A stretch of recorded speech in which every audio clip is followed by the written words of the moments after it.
Please remember, we're all pilgrims.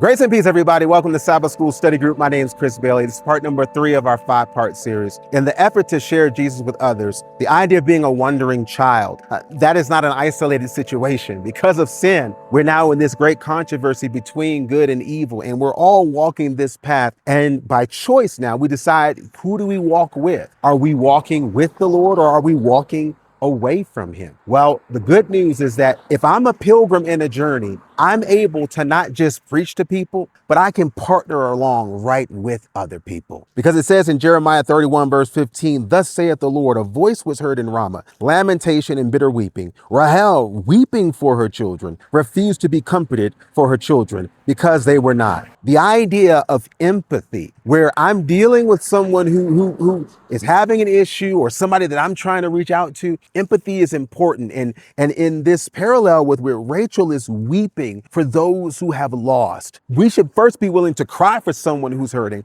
or be touched by the pain that someone's going through before I'm in a position to prescribe them medicine. Before I'm in a position to tell them what to do, I need to feel a sense of impact and sympathy for why they're doing what they are doing. With that gift of empathy in mind, look at some hope, because Jeremiah 31:16 says, "Thus saith the Lord, refrain thy voice from weeping and thine eyes from tears, for thy work shall be rewarded, saith the Lord, and they shall come again from the land of the enemy." That's the good news. When I meet somebody who's down, or I meet someone who's in a valley, whether it's Yosemite Valley or your valley, remember, the valley is created by high peaks, high mountaintops. We can have hope that anyone who's in that valley, the same way they got down, another power, God, can get them back up out. They can drive the other way. When we have this hope, because I'm preaching to a partner and not preaching to someone who I just see as a problem, look at what happens.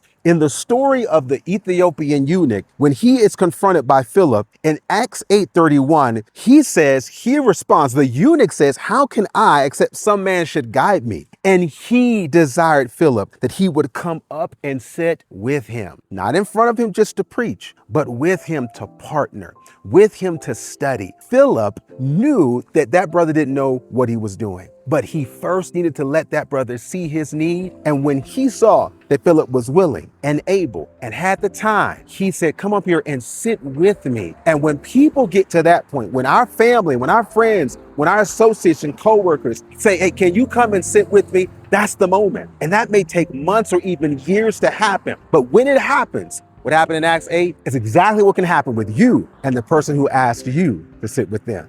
Praise God if that blessed you. And if you want to hear what happened in that rest of that story, go back to Acts and see what happens. But until then, if you want to see the rest of this playlist, hit that button up here and it'll show you all the other videos, all 5 parts. And if you want to subscribe to the channel, hit that one right there. Either way, praise God.